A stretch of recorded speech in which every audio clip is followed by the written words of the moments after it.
This is the Detroit Sports Podcast Network.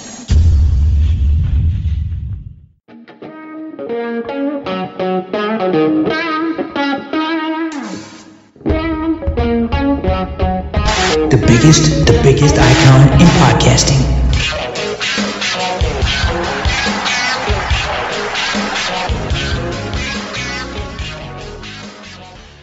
Welcome everybody to this week's season recap. I am the Doc, John Macaroon. Here today, my guy Adam, the Jock Strozinski, to recap the Lions and Brad Holmes' season-ending media session. It was wild. Brad Holmes kept receipts, and he felt like that was the time after a season ending, a crushing loss. He felt that was the time to dunk on the Detroit media and the national media who criticized his 2021 draft.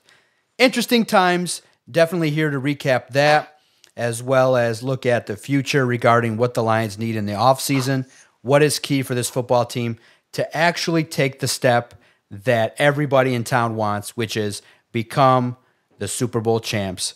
I'm very curious to see what Adam thinks about this year's Super Bowl, and it's going to be a great podcast. Looking forward to it. Cuz, what did you make of Brad Holmes' really 11-minute intro to kind of set the tone regarding what his plans are for the Lions in this offseason? It was wild. Those that were there in the media room were kind of a little bit shook because he not only called out the media, he named names, which is very rare to see somebody of that position keep receipts and then name names regarding specific things that were written. It goes to show you, cuz what we say somehow or another finds their way back to Allen Park. Yeah, I was a little bit shocked at the tenor and the tone and the approach that Brad Holmes had. I want to say kind of what I took away from what he had. I want to kind of backburner that for a second to just kind of how he conducted himself. I was kind of blown away. To me, it came across as a little insecure, a little bit soft. It came across as, I've got ears everywhere. I listen to what all of you say. I've got eyes everywhere. I read everything that you guys write. I am taking notes on how you guys are conducting yourself. As much as you may be taking notes on how I conduct myself, I am taking notes at how you conduct yourself when you write about our franchise, when you write about our organization, and specifically when you critique what I do. And it's kind of a dangerous game. Because the Detroit Lions, historically, I'm not saying this regime, but historically, the Lions have taken notes, have taken receipts, and they've tried to bully their presentation, their coverage. And so much so that they left the predominant sports station in the area and went to an AM dial where you really couldn't hear them, and you couldn't really hear them well. It was something that we talked about years ago, and this kind of screams of some of that insecurity, some of that I'm watching you and you're not covering me the right way. The job of the media is to go out there and in certain aspects give a take. So kind of what we're doing here on a podcast. And if you're doing sports talk radio, your job is to give a take and to present that take.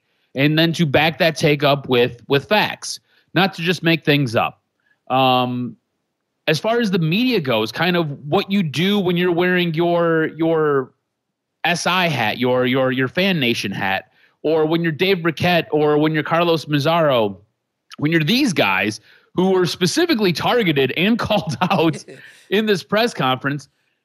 Your job is to write about what is going on with the organization and how you feel, especially if it's an editorial, how you feel it could be doing a better job.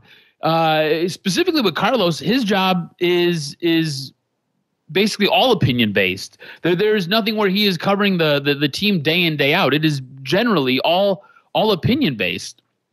Dave does a really good job of walking this line where he is giving you factual information and he is covering them daily. Dave does a great job to then kind of separating himself, pulling himself away from that table and saying, this is how I feel that they should be doing. So for Brad Holmes to kind of, like you say, take receipts and then come out, and it almost felt like it was an ambush, and he felt It felt like he was really worked up. Felt like he came to the presser quite emotional, quite revved up, kind of walking in the door on a 7. And then 3 minutes in, the guy was at a 9, and he was ready to bubble over at an 11.5. It was weird to me to watch it, to listen to it, and to just kind of be like, what are you doing? This is a press conference where you're supposed to kind of be celebrating what you've done. Instead, you want to come back and you want to rub it in the media's face. You were there. You were able to get a question, and I heard it. I heard your voice. What was your take sitting there? I mean, were you sitting there like, oh my God, I hope he doesn't call my name out? Or were you just kind of like, I can't believe this is taking place right now? Because as I was listening to it, I was like, what the hell is going on here? I can't believe this is taking place. Yeah, because it doesn't happen too often where an executive, a high-paid executive of a football team is going to call out people by name. Now, if he could have just said reporters or everyone or things like that, nobody would have had a problem with it.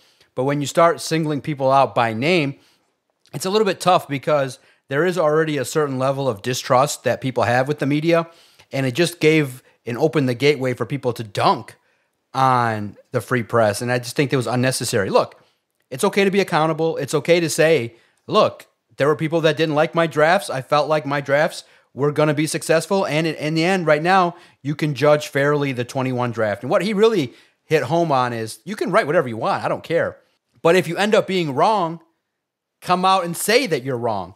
Well, I think that right now, I think it's still too soon to fully assess it. Yeah, you can grade the 21 draft and say, okay, some of the players are doing well, but I still think it's too early to fully assess what's going on. Now, I think in 24, you can really start to assess now that the Lions are built.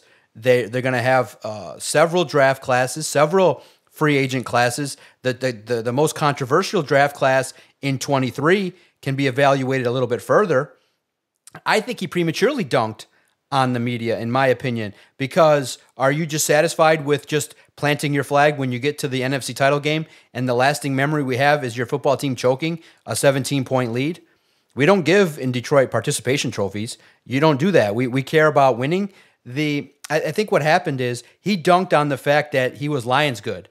And now this is the first opportunity that he has to be NFL good, which is now the expectation's there. You got a first place schedule. Go out there. There's expectations that you win it all. Your team is talking about it. Go out there and win it. No, I don't care if he calls out media by name. I don't care because that indicates that, you know what, our words are important and we're not just blowing hot air through the internet. I think that's great. And plus, too, he said in previous talks, in his work in PR, what he would do is he would clip all the media stuff that was talked about and have it presented for the head coach so that they could know the talking points and be prepared. So now that notion, and everybody's kind of told me in the media, look, they always say that just to say it, but they know everything that's read in the papers and they know what's talked about because they have to have some sense of the pulse of what people are potentially talked about because that could be asked. They are prepped before we talk to them. So, but I just think that Brad Holmes, I love the us versus the world mentality. In some sense, I do it as well. Being a podcaster and not being a traditional journalist, we all use some level of us against the world mentality. But when you're at that position and your work kind of speaks for itself, you know what I mean? His work speaks for itself. He didn't need to do it. No, for sure. And that kind of leads me to this. Do you feel like he just kind of leaned into being the villain? You know, last year at the draft, he was wearing the villain hoodie.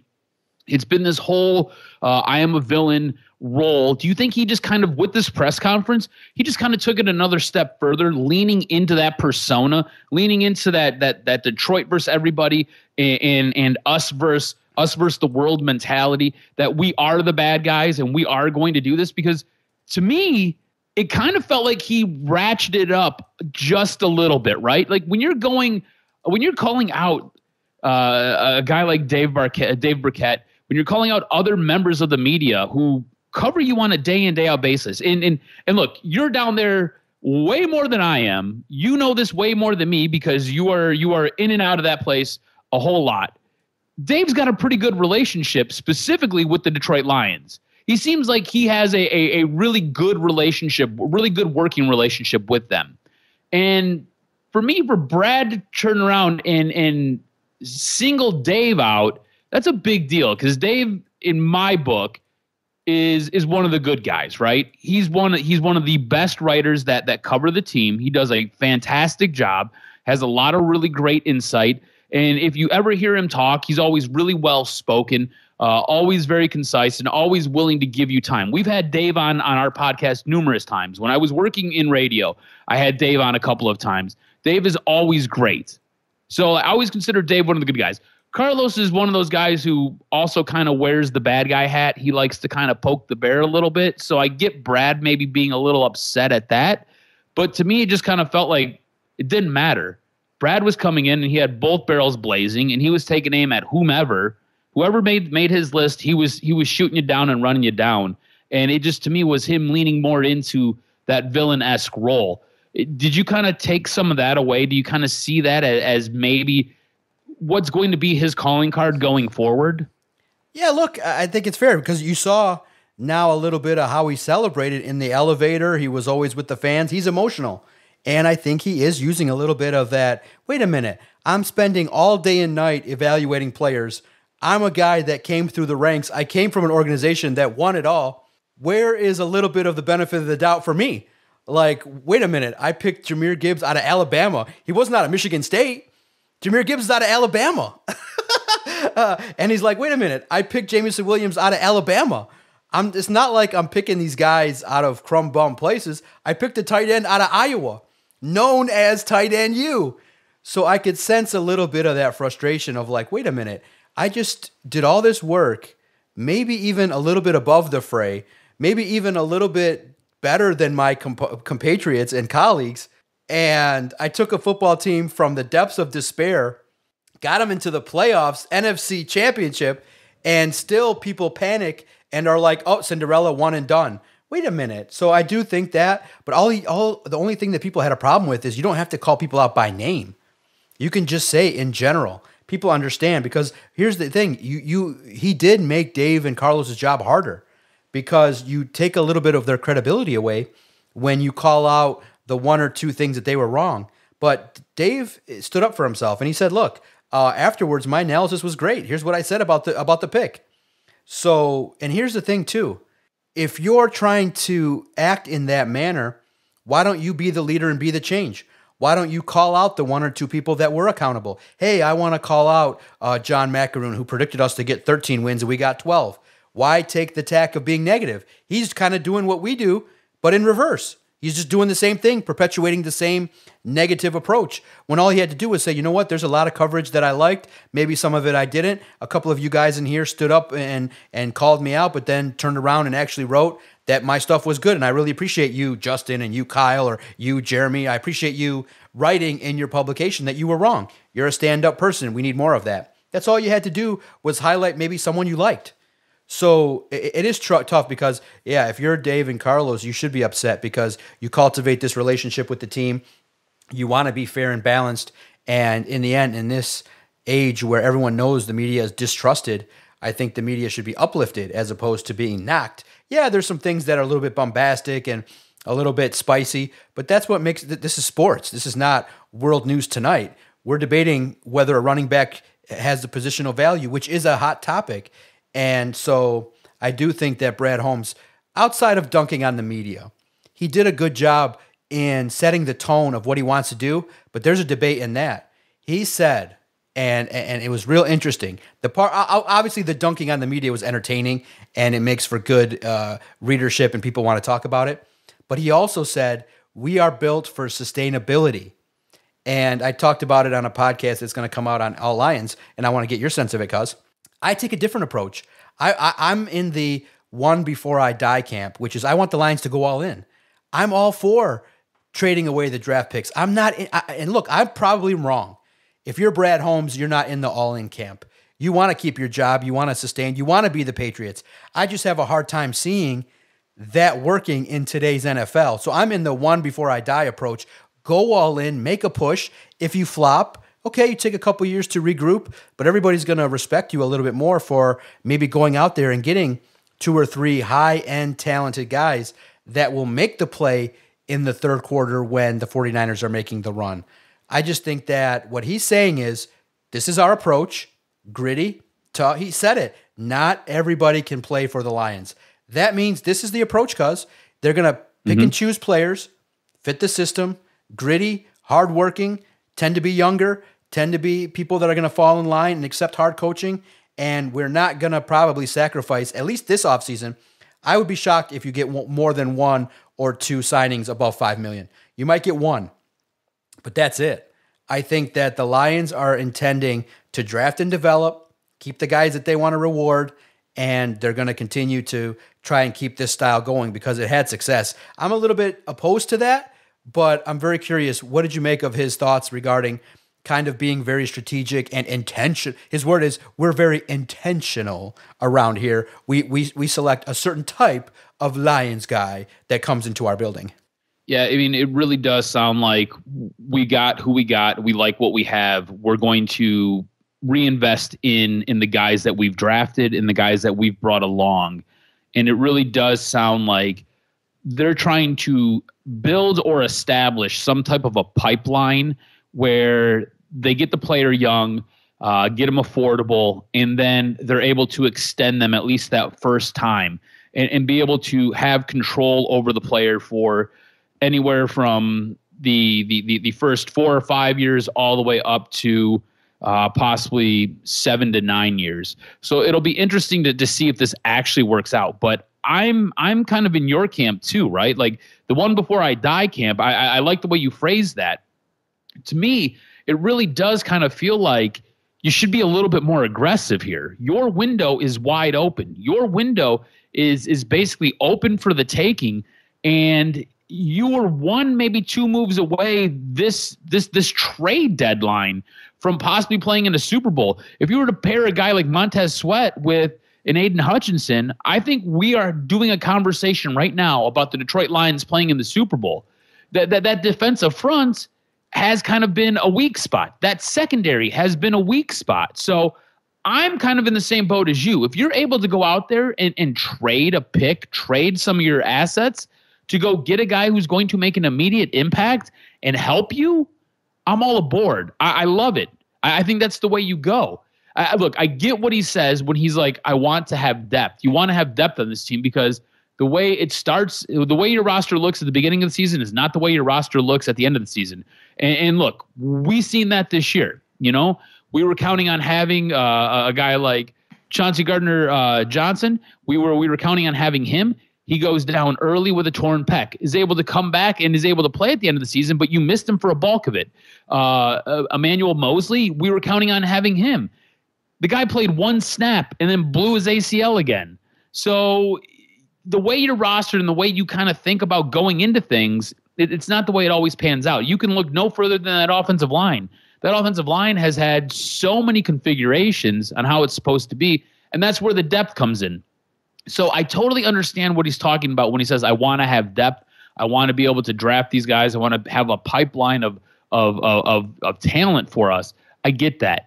But at a certain point, you need to look at where your glaring holes are. And I think you and I both agree. There's a ton of glaring holes on that defense. You need to address the other edge position. You need to address a number 1 corner. Cam Sutton can be a corner in this league. He just can't be your number 1 corner. Nor do I necessarily want him to be my number 2 corner after this past season, but he's serviceable. But you need to get a number 1 corner. And that's where I think being a little bit more aggressive, kind of going out and talking to other teams and saying, well, what do you need for this guy? Because we want that guy, and bringing that guy in. Or hitting free agency and going and making a bit of a splash play. Now, I get that you have certain aspects that player has to have, right? They've got to be tough. They got to have grit. They've got to have all these intangibles. I understand it. Keep your list. Keep your intangibles. Obviously, it is working. You got to see what this team did. You and I both believe this team was a little bit ahead of the curve. And yeah, it comes down to those intangibles. So go ahead, keep vetting your players and doing what you got to do. At a certain point, though, you got to be aggressive and you got to bring a little bit of nasty. And you sometimes have to take a chance on a guy who is only going to really perform for maybe 20, maybe 30 downs a game. but he's going to be impactful in those 20, 30 downs a game, and that could be the difference in you either going home in the NFC Championship game or you going to play for a Super Bowl, which is why heading into this year, with where the Lions are drafting, I believe they're drafting at 29, if I do my math correctly, would you be open to possibly moving that first-round draft pick and going out and grabbing a player of substance who's going to come in immediately and help you out? Because the way I look at it, again, this is in the one before you die campaign. I think you move that first round draft pick and you go get yourself a cornerback who can play opposite of Cam Sutton, a guy who can lock down that other side, a guy who's going to be able to give you a little bit of time. And you can then come back in that second and third round, possibly draft that developmental cornerback, possibly draft that other edge rusher to pair next to Aiden. And then you can start to work on some depth, because right now, when I look at the way this team is constructed, and look, you're going to have some pieces along that offensive line that are probably going to need to be subbed in, subbed out, or you're going to need to add some depth. So let's not act like that's not on the list. It is. But I think when you look at this team, and you look at it from a very microscopic perspective, you really need to shore up that secondary. You really need to shore up that defensive line. Those two spots right there, I think, instantly make you a better team and make you a contender and make you a team that, like you said, you're going to have a first place schedule next year. It's going to be much, much tougher. That will help you navigate that. Going out and taking that first round draft pick and getting yourself that starting corner, trading with a team who's looking for some additional draft picks, I think that helps. If you're able to get the guy, target the guy that you want, target the guy that you feel would make the difference on the team. Are you in line with that? Is that the pick that you would, that first round draft pick, is that the position that you would go after? Would it be cornerback? Because cornerback usually comes into the league and they usually need a year or two to develop. They need a year or two of seasoning. I think Sauce Gardner is like one of the only guys I can remember where he stepped into the league and made an immediate impact. Those guys don't grow on trees. And I think cornerback is such a weak link on this team. I am willing to take that 29th overall pick, and I'm willing to go get me that starting cornerback. Are you? Yeah, here's the crazy part is I'm racking my brain trying to decipher when Brad Holmes puts it out there like, don't panic when people talk. I think that means that he knows cornerback and edge are the position, but he's going to go O-line 29. That's kind of what I think it means. The other part of me says, does it mean he's going to just basically bring the band back together and add 5 new players that are young? Does that mean maybe just 1 or 2 veterans? And because he's like, he said specifically, don't panic when people judge what we're trying to do. It's all in the name of sustainability. So that means, I think naturally speaking, you're going to have 30% turnover. I think when you say sustainability, I think that maybe indicates Jonah Jackson and CD Deuce are gone from the roster. I think I was going to ask you, do you think Jonah Jackson comes back? Because when I hear him talk, I think Jonah Jackson's a guy he's going to bring back. Maybe that's he talks about sustainability in basically regrowing and kind of taking care of your own. Maybe Jonah Jackson's an important part of that offensive line. But he was hurt as well, and key situations starting to break down. You realize that you could need 3 linemen. Frank Ragnow could retire. Could retire. So that's the tough part to see, is that it's hard to determine what it looks like. And I do think that the best way to describe it is Brad Holmes is going to take players that he feels fit no matter what position. It could be on offense. It could be a receiver. It could be another in the first round with pick 29. I think they're going to go with the best player that they feel fits the system, position irregardless. That's what's crazy, is that you and I think, okay, no doubt about it, target the best CB1 that you can find. But absolutely, in the coming weeks, I'm curious to see the combine, how it works. But that Mitchell out of Toledo, he locked down Roman Wilson in a whole day's practice and caught everybody's attention. He locked him down and then went to others as well and showed that he could do some things. So I'm for being aggressive. I'm for even trading potentially next year's first if you want to move up and get 2 players. I'm for aggression all the way around in the name of winning. And I'm all for taking those calculated risks because I think the football team is good enough. But again, look how good and look how now you see in the Lions system, you saw Sam Laporta and Jahmyr Gibbs contribute. So late in the season, you can get some key contributions from some rookies. So I do think at the very least, Brad Holmes has earned trust.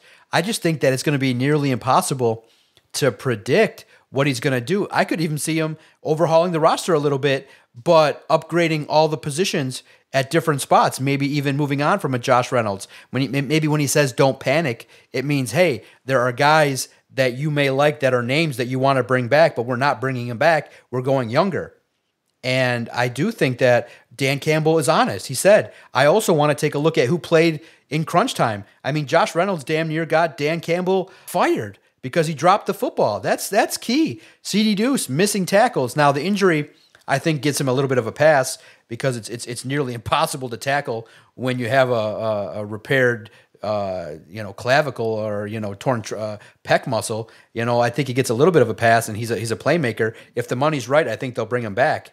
But in the end, I do think that I like how Brad Holmes said, "Don't panic."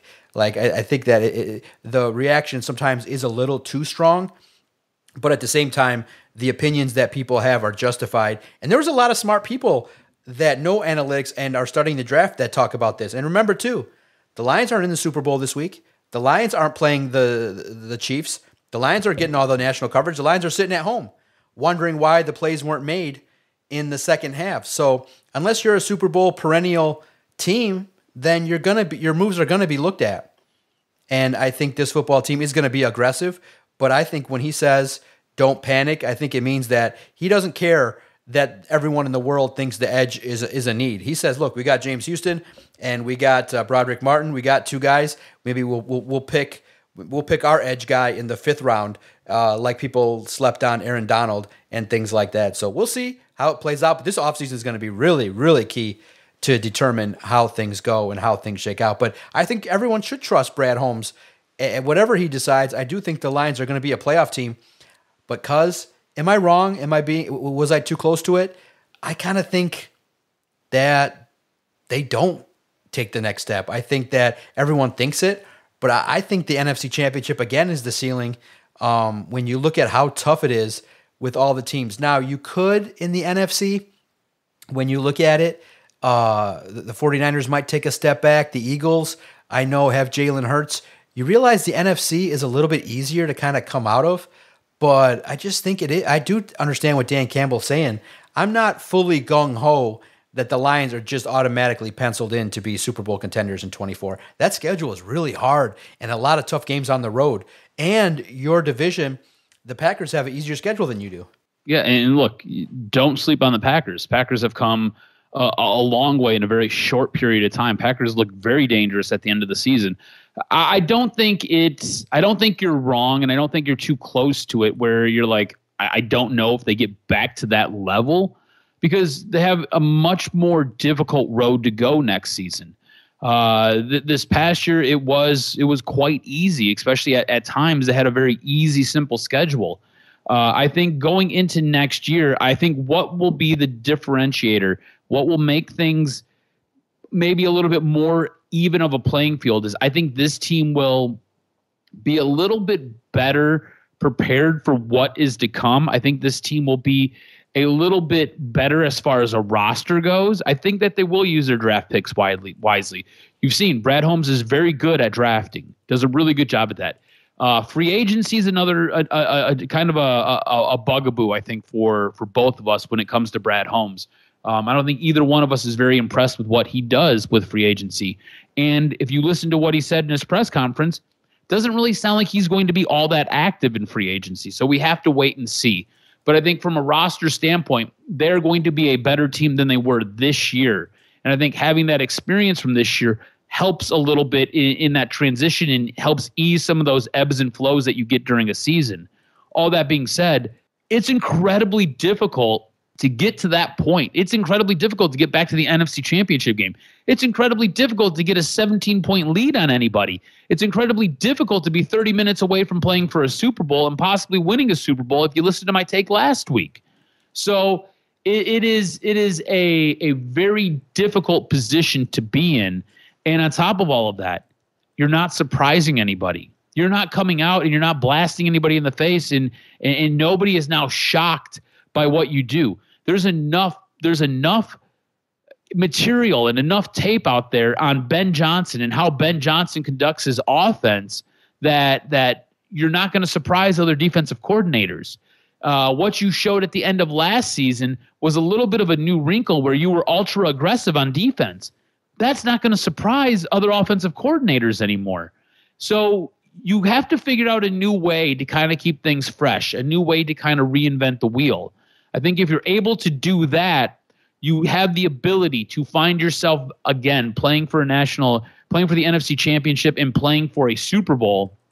But you're going to really have to drill down on a lot of stuff. Again, your coordinators, good thing they're coming back. That continuity does help. But they're going to have to figure out new ways, invent new stuff, and get a little bit more creative.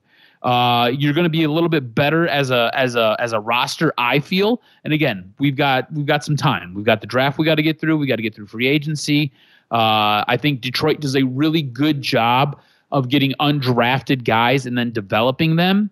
They also do a really good job of getting guys late and really developing them. I think that's something that we haven't had here before. I think a lot of the prior regimes have kind of failed at developing and helping take players to that next level. I think what you're seeing here is a organization that has a set of fundamentals and they stick to those fundamentals. And it's kind of one of those things that we're condemning them for, where we're saying, hey, be a little bit more aggressive. And they're like, no, these are the fundamentals. This is who we are. This is how we're going to be. This is how we're going to build. So I think it will be tough for them to get back to the NFC Championship game. And I think that they maybe take a step back. All that being said, I think the NFC North still goes through this team. I can see this team winning 1, maybe 2 playoff games next year. I could see them being in the NFC Championship game right now. I don't know if they win that game, though. And it's all about kind of stacking that progress and moving forward and basically moving the bar up to get to that Super Bowl and eventually win that Super Bowl. And I don't know if they're there. Again, there's a whole offseason that we're going to be able to debate and a whole offseason that we're going to be able to talk about what is going on with this team and how they're building and how they're being built. And whether it gets us closer to or further from the Super Bowl. So it'll be really, really interesting, and I'm excited for what the offseason will bring. My hope is similar to you, that they are a little bit more aggressive this year. They're able to kind of take a couple of things and spin them into some gold that pays immediate dividends. I don't want us to be in week 8 and we're like, oh, okay, cool. Here, we're getting that developmental guy, and he's getting some snaps now, so that's cool, and he'll help out eventually. I don't want that. I want us to come out week 1 and I want to see a guy getting around whoever the offensive tackle is and blowing up a quarterback. That's what I want to see. So fingers are crossed that we get that. I did bring up Ben Johnson, though, and I want to get your perspective on this because there's been a lot of slander leveled at Ben Johnson. Ben Johnson, one of the hottest coaching candidates last offseason, this offseason. We were nervous Ben Johnson was leaving because what does that mean for our offense? What does that mean for our quarterback? Because they're about to pay this quarterback and they're about to pay him a healthy sum. And is Ben Johnson a bit of his security blanket? Ben Johnson made the rounds during the playoffs, and it really did feel like the Washington Commanders had pinpointed this guy to be their guy. Well, you fast forward a week, and all of a sudden, there's a lot of slander coming out of Washington regarding Ben Johnson, talking about how he basically said that the owners are basketball guys, talking about feeling how their basketball guys are a little bit in over their head. Basically, Ben Johnson canceling on Washington as they're flying out to meet him. And to me, it kind of sounds like a little bit of sour grapes. I think Ben Johnson has a little bit of a maturity issue, and we'll talk about that in a minute. But to me, it sounds like some of the slander coming out of Washington is a little bit of sour grapes because you didn't get your number one guy, and you had to fall back and default to a defensive guy when you really wanted an offensive guy as your head coach. What do you make of all of this noise coming out about Ben Johnson after his interviews to be a head coach. Yeah, a little bit of sour grapes, right? It is a little bit of, I think both parties were wrong.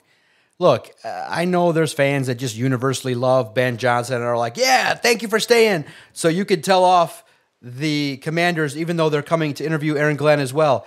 I do think that you could have timed it better with your agent to be able to just let them know, you know what, I'm not interested. You don't want ownership because you never know. This Peters could end up bouncing around the league. These general managers flop and end up at 3-4 places. You know what I mean?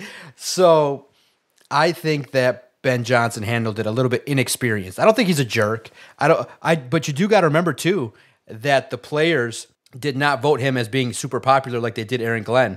You know, if you remember that NFLPA poll that came out, Aaron Glenn was considered the best guy that NFL players want to play for. And Ben Johnson is nowhere near the list, nowhere near on the list. So he does kind of have a little bit. And you got to remember, too, who brought him to the Lions? It was not Dan Campbell. Dan Campbell elevated him from a position to another position. It was Matt Patricia that brought him. And Ben Johnson kind of does have that hard-ass kind of coach mentality. You can tell by the way he talks to the media that he is a little bit anal and yells and gets mad and emotional and stomps around. I was gonna say, do you think maybe it's he's got a little bit of a personality quirk? Yeah, like he's not a personality quirk. He's a hard ass, and I do think that, you know what? Let's be real. He probably looked at it like there is no chance in hell I'm going to be successful in Washington. I probably am never going to be part of that organization. I don't care. I'm satisfied now. I'm 37. But basically, it's a young move where you don't think 4 moves ahead. He's probably like, I don't want that job. I'm happy. He didn't think about the 2 chess moves where you now in a league that has only 32 teams where everybody talks to each other, you now have an ownership group that's just going to be like, hey, what the hell did you do? Like, you don't have to take the job, but do it the right way where you just don't wait till we're on the plane to deny the opportunity. Adam Schefter said something that I disagree with, but I understand why he said it. He said, look, you just take the interview, learn from it, take the opportunity, ask some questions that you can learn from. Oh, what are you guys thinking about your draft number 2 pick? What are you guys thinking? Dude, you know full well they might answer it. That gives you information for the job that you have. So I think not taking an interview is a little bit of a strategic disadvantage. And I look at it like all you got to do is just take the interview, say thank you, make them wait a little bit, a day, and just say, you know what, I'm staying in Detroit, leverage it out. And look, he's only 37, and he understands, too. He probably only has 2 years to be well in the Commanders, and he's going to get fired. So you realize, you know what, when you look at the Lions' opportunity, you're going to make probably $3-4 million a year. You got Jamison Williams, Amon-Ra St. Brown, Sam Laporta, the best tight end in the game, an experienced Jared Goff who loves you, a head coach that gives you carte blanche. It's way better to be in that position. And I do think if he reads the tea leaves, he might get the Dallas job, the Chiefs job. He might get a more high-profile job, maybe even the 49ers. Maybe if Shanahan shits the bed again or keeps showing up allegedly drunk at Super Bowl meetings, maybe there's a chance that he takes a legacy job and he can have an opportunity to really shine. So he's only 37 and another year learning. Actually, to be honest, I didn't think the way he handled some situations this year indicated that he was ready to be a head coach. I mean, the third quarter offensive adjustments, where were they? It never happened. I felt like his run game needs to be developed still. I think some of his concepts started to get taken advantage of by opposition, by defensive coordinators in terms of stopping the run and making him one-dimensional, not being as creative. So I think his another year in Detroit and getting the band back together bodes well. I just think that both parties didn't handle it the right way. And in the end, you know what's crazy is that literally Adam Schefter is like, Ben Johnson handled it very well. And then 2 tweets later, Ben Johnson is a clown. And then another tweet later, Ben Johnson did not want to have his money situation be the primary reason. Next tweet, Ben Johnson is a guy that wants a lot of money. So it's like, do you realize that there are very smart people, Adam Schefter, that realize you're tweeting from Ben Johnson's agent and then from the Washington side at the same time? You look stupid doing that. And that's the tough part, is when you're a purveyor of information and you're giving both sides. I think what Adam Schefter does sometimes, and he's great at his job, who am I to tell him what to do? But he's losing respect because he's not phrasing it in a way that somewhat disguises. Like, you got to use the English language a little bit to your advantage to kind of hide the fact that you're tweeting from Ben Johnson's agent in 1 second, and then 3 minutes later, you're tweeting nasty stuff from Washington's agent. You sound dumb. And it's unfortunate because he is bringing down the journalistic side of ESPN, but he's not a journalist. He is a purveyor of information from agents, and he's got those deep-seated relationships, so he knows how to give that information out in regards to transactions, which everybody loves. But bottom line, it's a bunch of PR from both sides. It's Ben Johnson's agent saying, "Hey, we're not assholes," and it's the Commanders going, "Wait a minute, people. Dan Quinn was our top choice of all the candidates that we saw. We had no doubt about it that Dan Quinn was the right guy to lead our legacy." And then all you got to do is be like, "Well, why were you flying to Detroit for Ben Johnson?" "Well, we think that Dan Quinn is going to do a great job. Did you see that he fired Eric Bieniemy? What a great job. What a great choice of character that we got. We know right away he's a leader of men." And it's great. That's what people don't like, is the spin cycle. And that's why people kind of took a little bit of that approach to bring it full circle with Brad Holmes, is that he went up there trying to spin the Lions, are the new Patriots. They're the team of destiny that are not going to be one-hit wonders, because they're going to be the Chiefs, and they're going to be in the playoffs every year. And you know what, they're going to be the 49ers and have a bigger legacy than the 49ers did. And they're going to be there every single year from now until Brad Holmes decides to retire. There will be no lulls. There will be everything is done intentionally. You know what, They didn't sign Montez Sweat. You know why? Because intentionally they didn't want to pay the $100 million. They didn't sign Chase Young because they didn't want to see videos of him jogging to make tackles. They didn't want to see any of that. It was intentional, and their decision is going to end up being fruitful on every single level. Did you know that when Brad Holmes shits, it smells like roses? And when he does things, it always works out. But I looked at it like... I mean, if you listen to that press conference, yes, that was the takeaway. And I think the takeaway, too, was, look, subliminally, we jacked up your prices, but damn it, that money you're going to shell out is going to be well worth it. That's what he was doing. He was selling the fan base, and he was doing... And here's the thing, which was... I talked about, too, that he misguided and pointed at the media. He used the media to deflect blame away from Dan Campbell.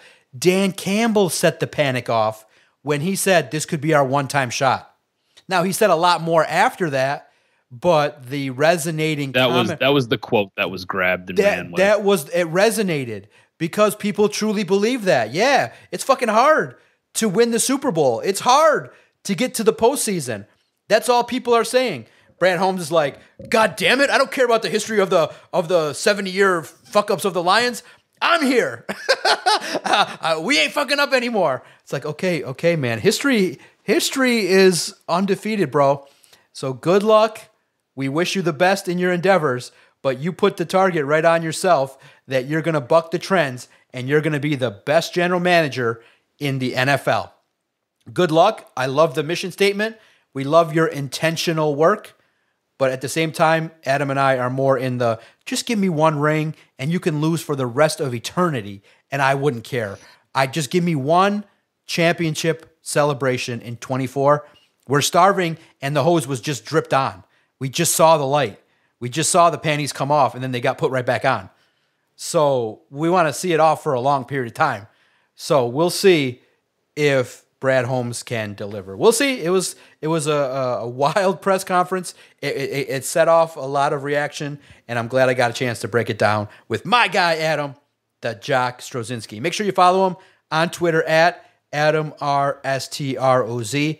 Follow the network at Detroit Podcast, going on our 11th year of covering the Detroit Lions and podcasting on a weekly basis, because I can't wait to fire up the microphones, turn on the lights again next week for the latest and greatest edition of Doc and Jock.